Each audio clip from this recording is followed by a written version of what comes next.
నమస్తే, welcome to RP70 videos.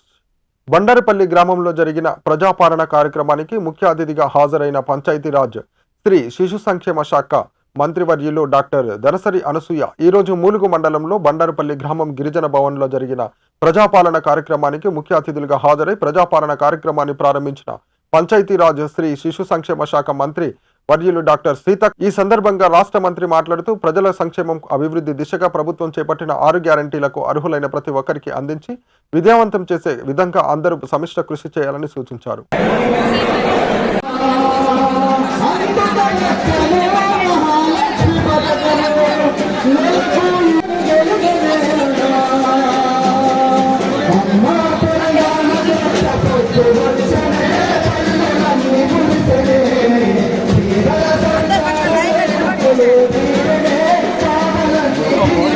అదేవిధంగా రైతులు ముఖ్యంగా ఊర్ల దగ్గర చేల కాడ కాంపౌండ్స్ లాగా తీసుకోవడానికి కానీ చేపల పెంపకానికి కూడా అందులో మేము ఎందుకంటే ఒక ఉపాధి లాగుంటుంది.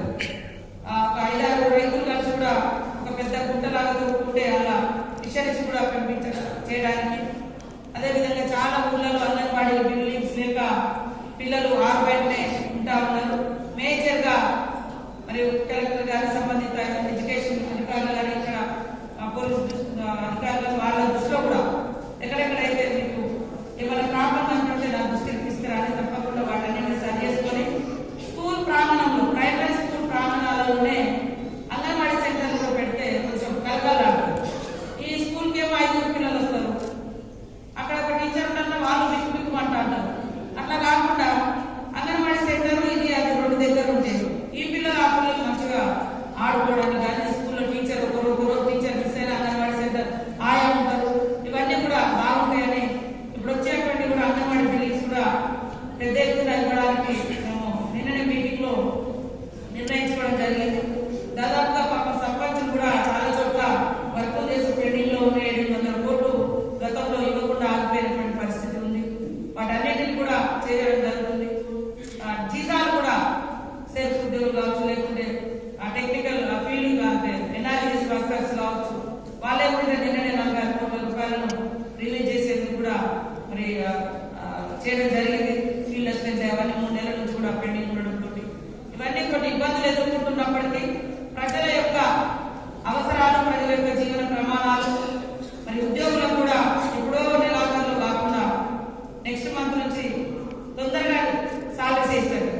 పాపం ఉద్యోగులు జీతాలు రాక వాళ్ళు తెచ్చుకున్నటువంటి అప్పులు లేదా రకరకాల లోన్లు ఉంటాయి, అవి కూడా కట్టుకోలేక ఎంతో మంది ఇబ్బంది పడుతున్నారు. అలాంటి సమస్య కూడా మా ప్రభుత్వం చర్చించింది.